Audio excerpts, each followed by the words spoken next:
De l'Afrique du Sud en Centrafrique, en passant par la RDC, Burkina Faso, jusqu'à Bamako, les tueries, les séquestrations des populations et les coups de force se multiplient partout. Cet analyste politique burkinabé dénonce la faiblesse des institutions africaines, en particulier la CEDEAO. Je crois que la CEDEAO est en déphasage avec les attentes des populations africaines.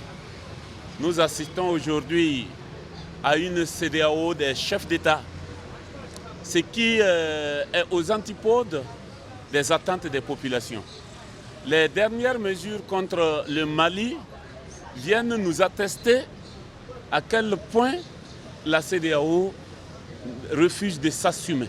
Il est inconcevable que la politique de gestion de l'Afrique soit définie ailleurs, un acte que déplore ce chef traditionnel camerounais. Voilà pourquoi il dit que le problème africain, les solutions devraient être des solutions africaines. Parce que les Blancs viennent de l'extérieur, on nous dit que tel ne peut pas être président tant que la France ne veut pas.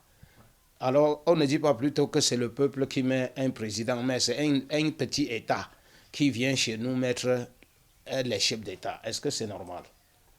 Yacouba Bari en appelle au sursaut d'orgueil de peuples africains pour inverser la tendance.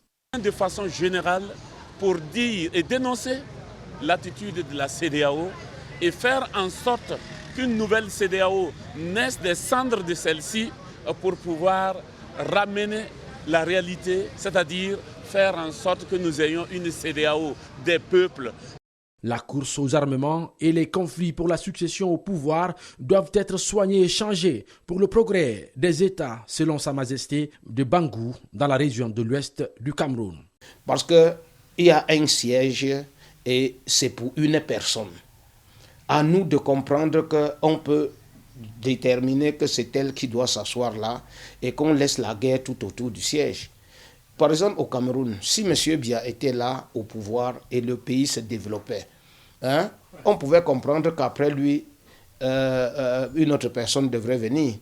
Une autre plaie qui risque de déstabiliser les gouvernants et les communautés demeure la décision liée aux fermetures des frontières commanditées par la CEDEAO. On périt, alors fermez les frontières au Mali.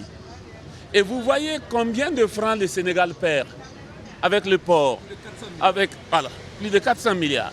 C'est vous dire que ce n'est pas seulement le Mali qui perd. Le Burkina est frontalier, la Côte d'Ivoire a la mer.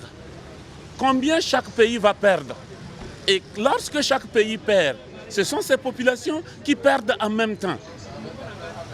C'est pourquoi Yacouba Bari apprécie la décision en défiant celle de la CEDEAO dans le cadre des fermetures de frontières aux voisins du côté guinéen. Aujourd'hui, que le président Doumbia prenne son courage à deux mains pour ouvrir ses frontières au Mali, ce n'est qu'une suite logique de ce que la Guinée nous a toujours montré.